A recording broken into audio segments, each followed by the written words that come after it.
For most of my family members, holding on to our land in Gilmer, Texas, was simply more trouble than it was worth.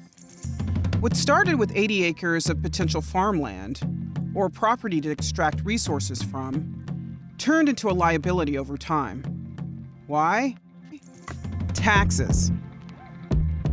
My name is Ples Maurice Montgomery III. You might remember Ples from episode 1. He's a computer technician by trade, 67, and lives in Dallas. He came into about 24 acres in much the same way my dad did. It was passed down to him from my great-great-aunt and uncle, the Brodys.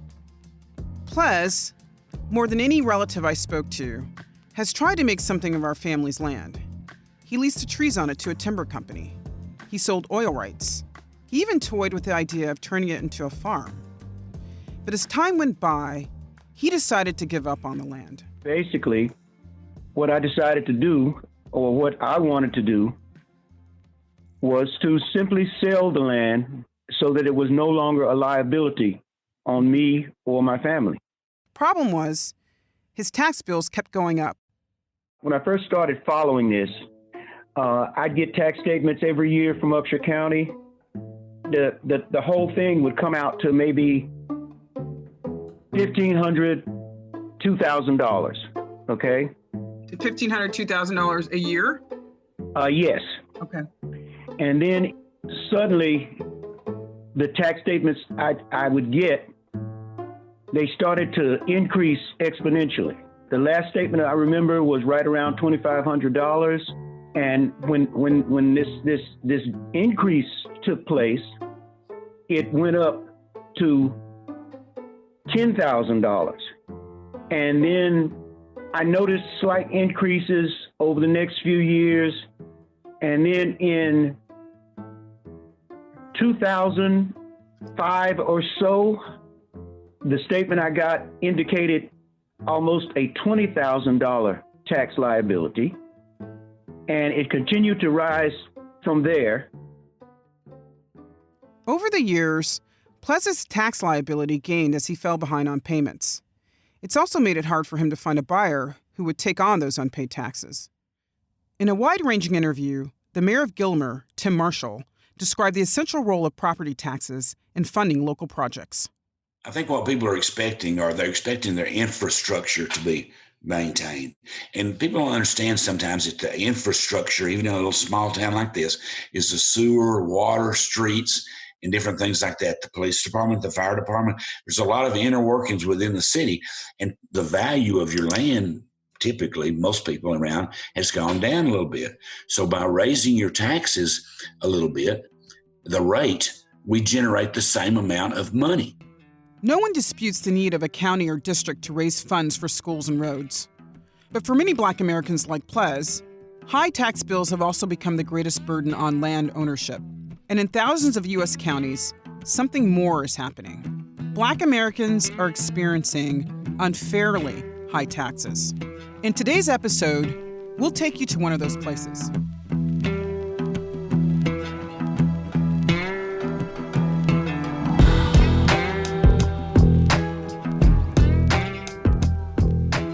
Now, the statistics are rather cruel. The gap between the average income for Negroes in this country and the average income for whites has not closed. Do you think a Negro family moving here will affect the community as a whole? I think that, the property values will immediately go down if they are allowed to move in here in any number. So much bitterness built up in a person and resentment when you know that you're being segregated against simply because you're Black. To keep us at the bottom of the economic ladder, the bottom of the housing ladder, the bottom of the educational ladder. We have lived under these intolerable conditions for how many years? Maybe 400 years. I was prepared to try to get used to having a colored family in the block. Well, now there's another one across the street, and pretty soon there'll be one next door. And before you know it, those streets are going to start looking like Harlem. Well, I don't want to live in a colored slum. I don't want to live in a colored slum. Is that so terrible?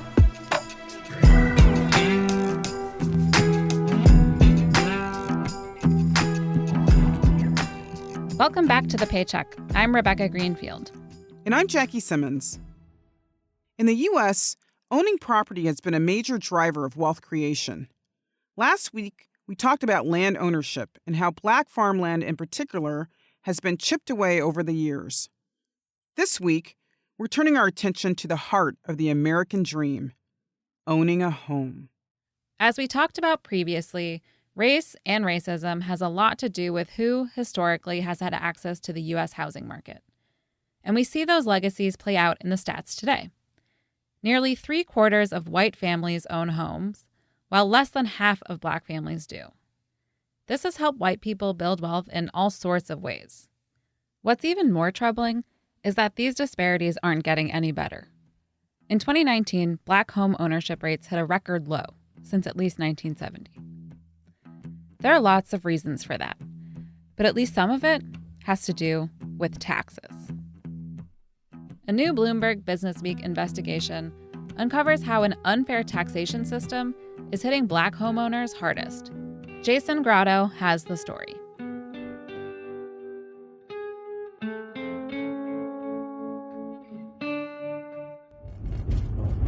I want to take you on a journey of what it's like for me when I have to pay my rent every month.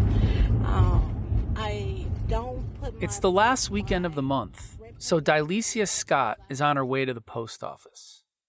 Can I have a money order for $8.25? I need a money order. Where is it going to? It's for a rent payment. No, the address. 692. From there, she drives north on the freeway, just past Detroit's city limit, to hand deliver her rent to a drab office building. No room for error, so if I drop it off myself, I drive it here. I know it got here. I see that it went into the building, so no one can say, well, we didn't get your payment. This monthly ritual leaves her feeling angry and frustrated. That's because this isn't just any house she's renting. She's been renting a home that, for years, she used to own. It's not just a rental property. This is my home, right? I raised my children in this space. My one son since he was 2 years old. My other 6 kids, 5 or 6. We did things in the home that you can't take out. I can pack up my tangible stuff, but I can't pack my memories.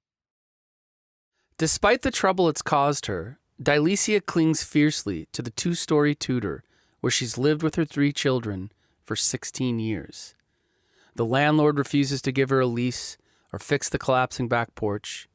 And when it rains, well, she needs 3 buckets upstairs to catch water from the leaky roof. You can tell when it's raining. You can tell how hard it's raining.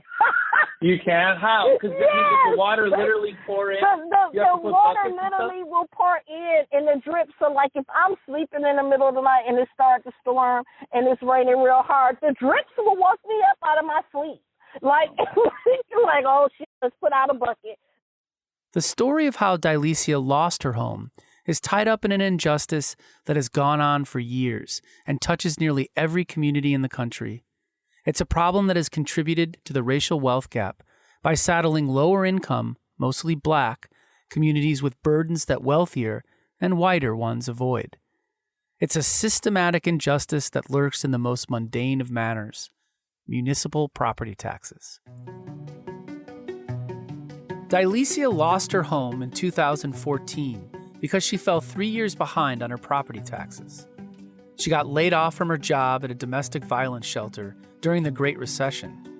Then her partner, the father of her kids, left, drastically reducing the family's monthly income. It took her 2 years to find a job at a new shelter. By then, the fees and fines from missing payments compounded the money she already owed, leaving her stuck in a crushing cycle. I fell into depression. There was days where I didn't even realize that my kids had to go to school. Like, I just could not get out of the bed. My mental capacity just wasn't there. To recoup the unpaid taxes, Wayne County, Michigan foreclosed on her home, which she had purchased in 2005 for $63,800. Then the county auctioned it off in November 2014, and a Utah-based investment company snapped it up for just $4,600. Since then, The house is sold 2 more times to different investors. The last sale, in February 2020, fetched $84,000, 18 times the price paid 6 years earlier. Leshea, meanwhile, lost her entire investment. In fact, she pays more now in rent than she did when she had a mortgage. But here's the catch. She never should have lost her home, because her tax bill should never have been that high in the first place.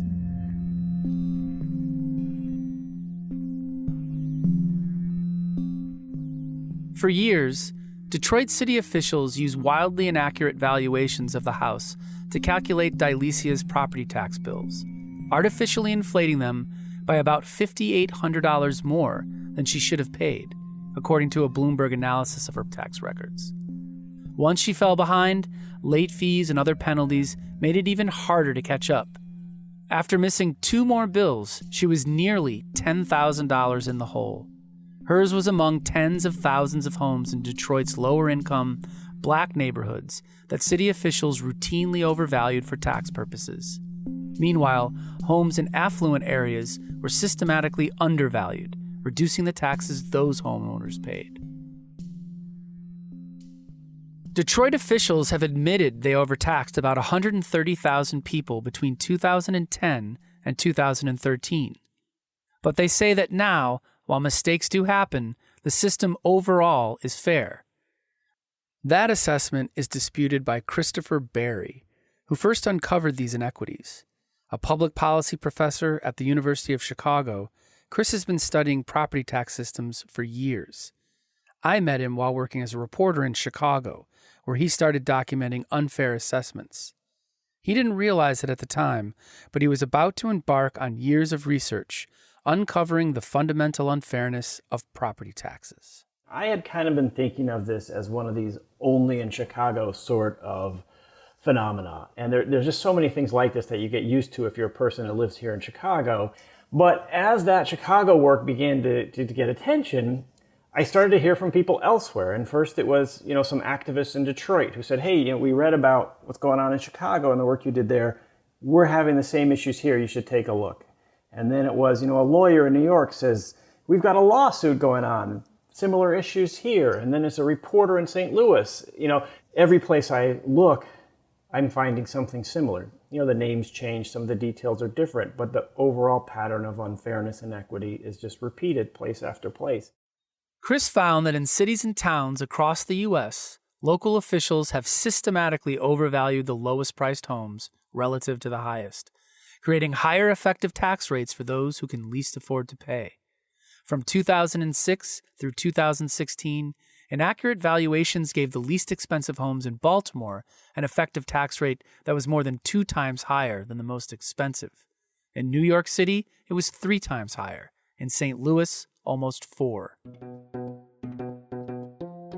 In theory, these taxes should be completely fair. Property taxes are what's known as ad valorem, Latin for according to value.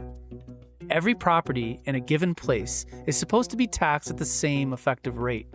What determines that rate is the value of the property, and that's where things go wrong, Chris found. The nature of the problem is that people that own lower priced homes are systematically having their homes valued at more than they're worth, while people at the top are systematically having their homes valued at less than they're worth. And when the values are not right and the values are unequal, then the taxes, which are just computed based on those values, are also going to be unequal. Chris found the property tax is deeply unfair because it's regressive. That means the burden of the tax falls heavier on lower income people. It's the opposite of progressive taxes, such as the federal income tax, which applies higher rates to people with higher incomes. And that's a big deal, because Americans pay more than $500 billion a year in property taxes. That pays for public safety, schools, sanitation, and all the other services cities and towns provide. Just as a matter of equity and our values as a society, there are lots of reasons why people may argue about progressive taxation. I mean, should the rich pay more? But there's really nobody who's making a normative argument in favor of regressive taxation, right? That as a matter of principle, we should have the poor pay more. this isn't happening in a vacuum. The disparities hurt Black communities disproportionately because the legacy of racial discrimination has left those communities with a larger share of lower-priced homes. The median home value in Black census tracts is nearly half of what it is in majority white and Hispanic ones, according to a Bloomberg analysis. So the way this shakes out is Black homeowners end up paying more in property taxes relative to their market value than white ones. This is just a textbook example of institutional racism or systemic racism or whatever you'd like to label it. And what I mean by that is I don't think there's anybody in the assessor's office who's sitting there and explicitly saying, hey, let's go in the Black neighborhoods and jack up their assessments, and then let's go to the white neighborhoods and make them lower. But nevertheless, the outcomes that we see from the system are racially disproportionate. And that's the very definition of sort of institutional racism. But of course, these kinds of disparities are rooted in a history of racial discrimination that is explicit. And it's impossible to understand why this taxation disproportionately affects Black communities without talking about the U.S. legacy of housing segregation. I sat down with Brenton Mock of Bloomberg City Lab. He's been covering this for a while.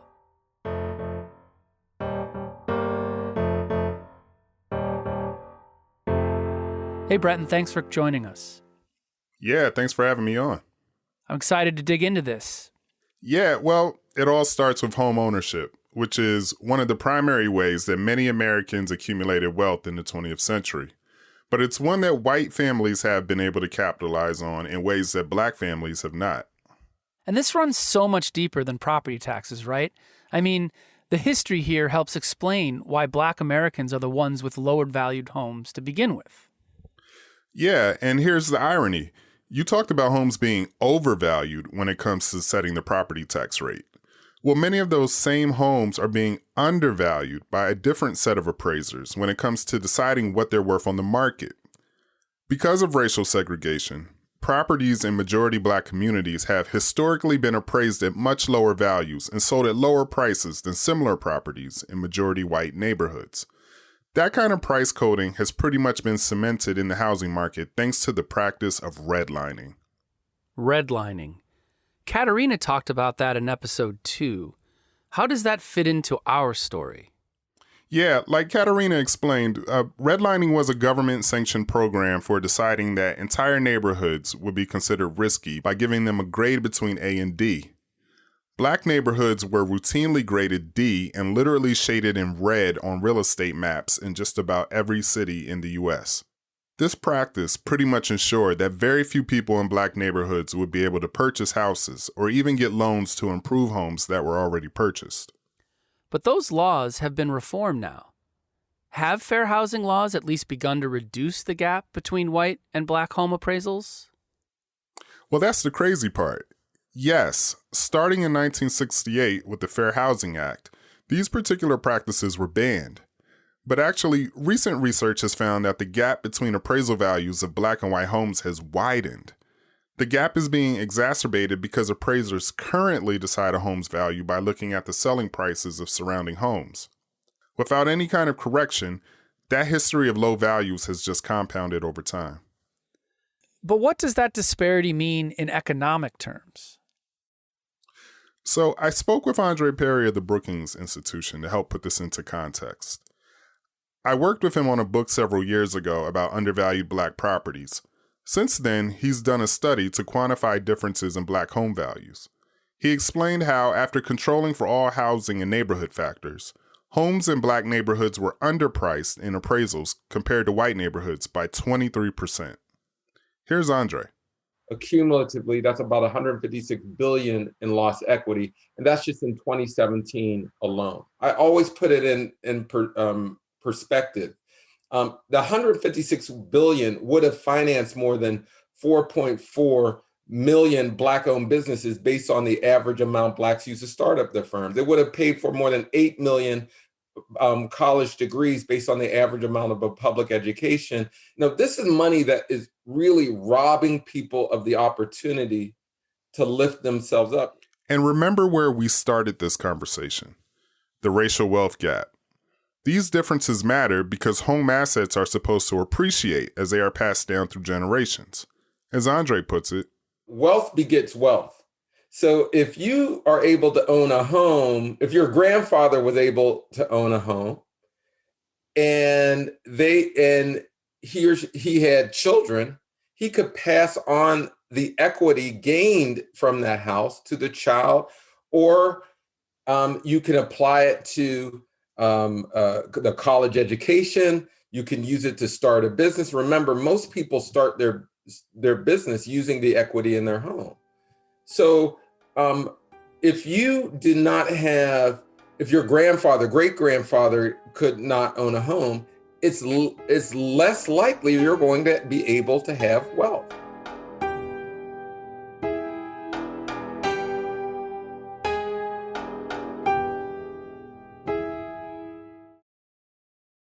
Leshea is acutely aware of this relationship between homeownership and wealth. It's why she's so doggedly committed to buying her home back, despite the perversity of the costs she has already borne.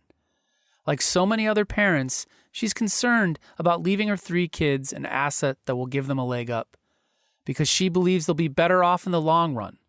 For her, the house could be a source of foundational wealth. You know, I just want to leave them more than a couple of insurance policies. And that's the only thing, a couple of insurance policy and a raggedy car. That's the only thing I have to offer them right now. And that's not fair for them. And I have to think about my mortality. I have to think about a plan, what is going to happen to them. I don't want them, even if I'm able to buy this house, I don't want them to have to live there for the rest of their lives. But I want them to have an asset, right? Leshea lost the home after it was overvalued by a property tax assessor, even though many of the same homes get undervalued when it comes to appraising their market price. How does that happen? To understand that, you need to get an idea for how local tax officials determine the value of homes. Unlike appraisers, assessors aren't able to visit every home in the city. Instead, they look at the prices of homes that have sold within the last year or so. They then use computer models to estimate the value for all the homes in the area. But those computer models are only as good as the data going into them. It turns out there are some significant gaps in the data, and those gaps lead to some pretty serious errors that cause unfair assessments to creep in, especially for people in lower valued homes. Chris explains. I often try to explain this to people by imagining that we did income taxes the same way we did property taxes. So imagine that the IRS each year only got a W-2 for about 1% of the population. So for 1% of the people, the IRS actually knows what your income was. And for the other 99% of people, they have to guess. They have to guess what your income is. And as a taxpayer, you don't file taxes. You just get a letter from the IRS each year saying, hey, we guessed that you made $100,000 last year. Here's your tax bill. That's how we do property taxes. And if we did income that way, I think it would be pretty obvious to people the ways in which that would be sort of incorrect and unfair.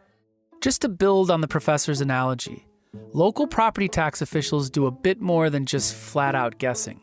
They try to compare similar homes.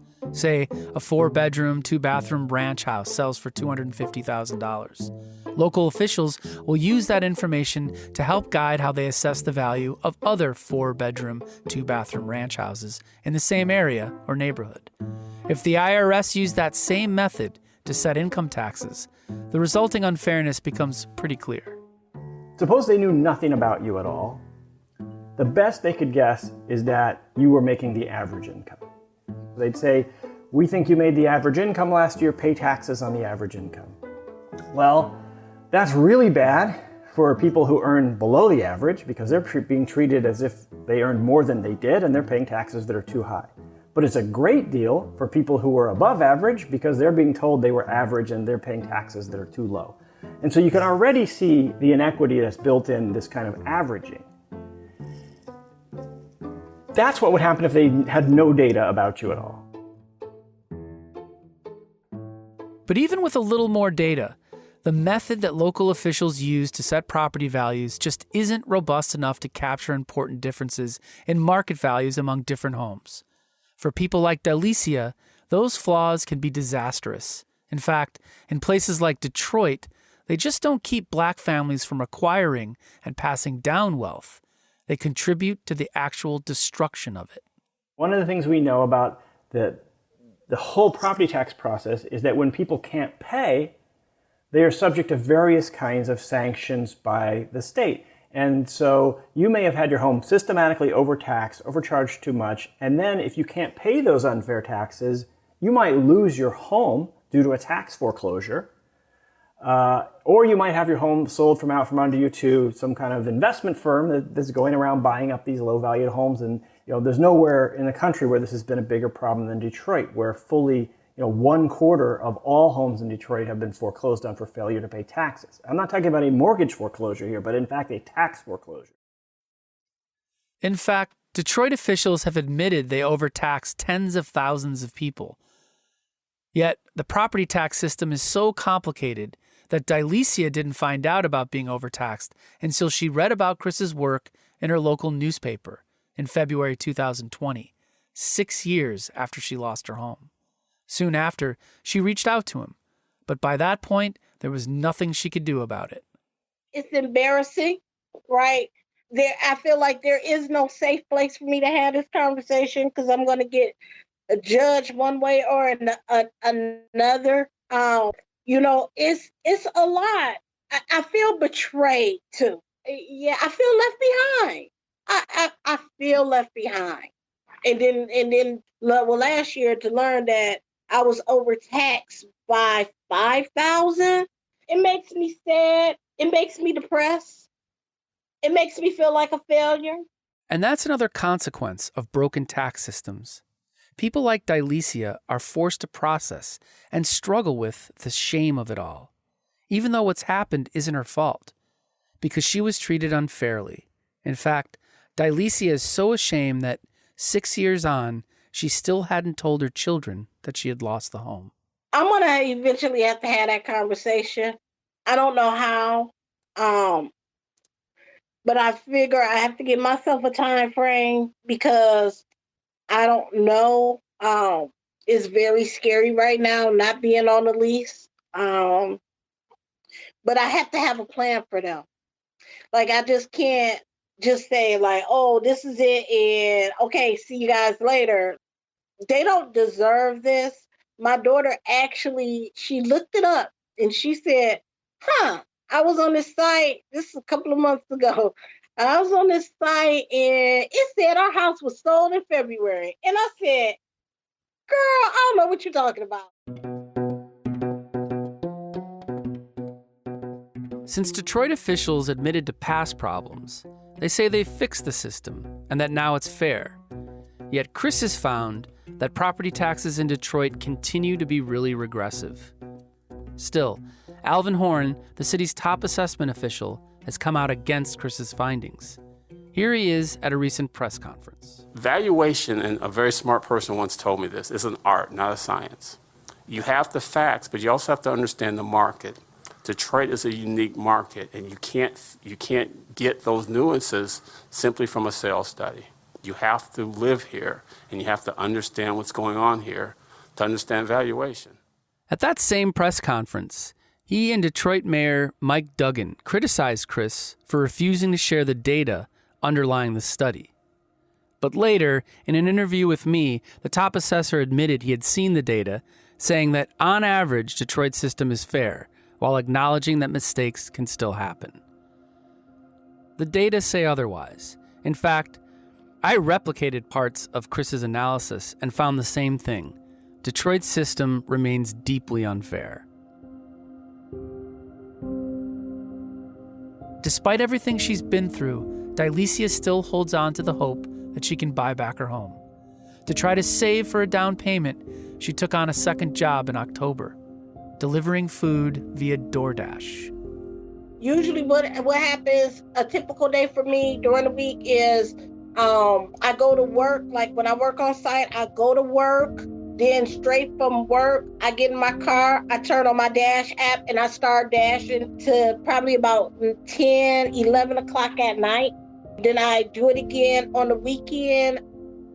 Sometimes, when she's out delivering food in more affluent neighborhoods, Dilesea can't help but consider all that's happened to her. I go to these fancy homes and they're just so nice. They all lit up and beautiful. And last night I went to a house and they had like about 5 or 6 brand new cars in the driveway. And all I think of when I see this, like, this is nice. This is real nice. All I want is my piece of shit. Like, like I'm sure it would be nice, but I just want what I've worked so hard for.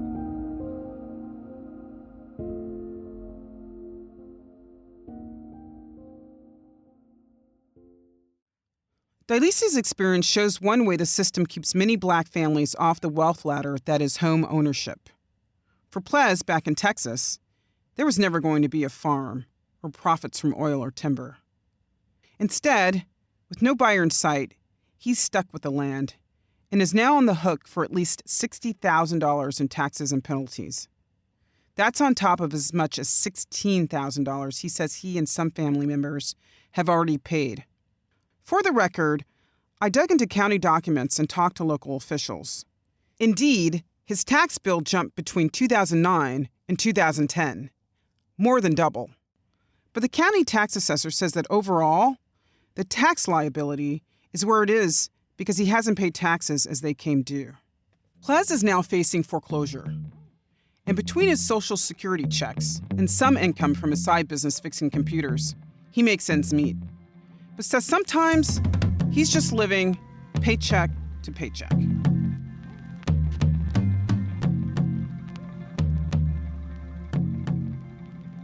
For the next few episodes, we'll be looking at ways to close the racial wealth gap. First up, a program that works, but is highly controversial. Without that extra step, I may would have done okay in life, but I doubt if I would have gotten a PhD by the time I was 26. And I doubt if I would have been a professor at the age of 23.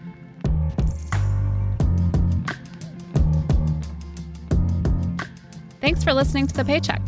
If you like this show, please rate, review, and subscribe wherever you get your podcasts. This episode was hosted by me, Rebecca Greenfield. And me, Jackie Simmons. Today's episode was edited by Nicole Flato and Francesca Levy. It was reported with the help of Jason Grotto and Brenton Mock. This episode was produced by Magnus Henriksen. We also had production help from Lindsay Cradwell and editing help from Janet Paskin, Rakshita Saluja, John Boskell, Jackie Simmons, and me. Our original music is by Leo Sidran. Francesca Levy is Bloomberg's head of podcasts. We'll see you next time.